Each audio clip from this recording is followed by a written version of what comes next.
guess that could make a pretty good video idea.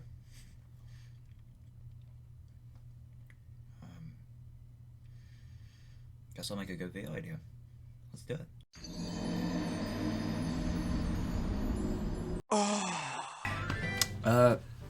You mind if I show you a quick video real quick?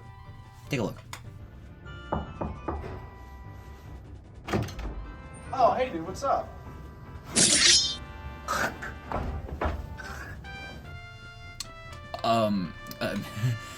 Wrong video. I mean, this is the right video, right? Yeah, this should be the right video.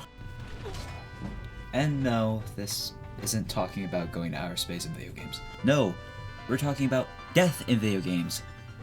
We'll save outer space for maybe next episode. But we're talking about death in video games. Now, when talking about death in video games, we're going to be talking about what death is.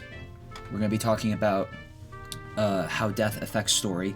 And we're going to talk about some cool death animations and, you know, finish off the video. So, yeah.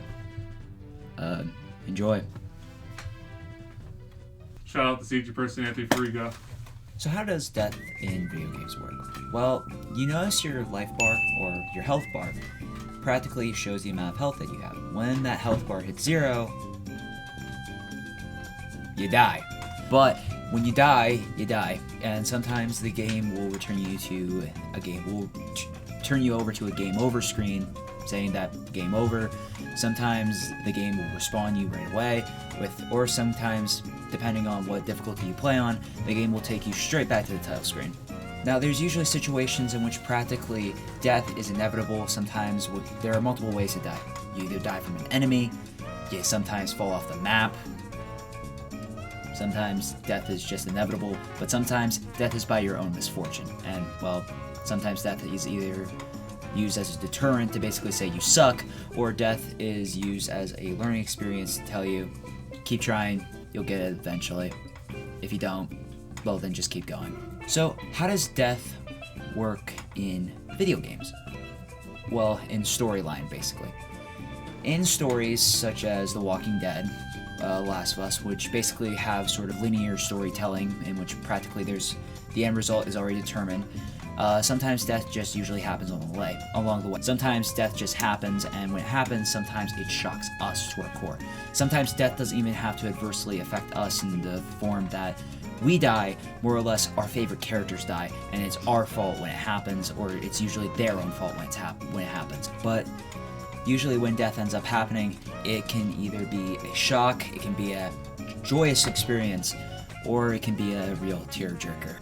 Now, as discussed in the beginning of the video, we have death animations in video games. Now, death animation can be simple. It can be simple ragdolling, or it can be full, fleshed out animations, basically depicting really gory death.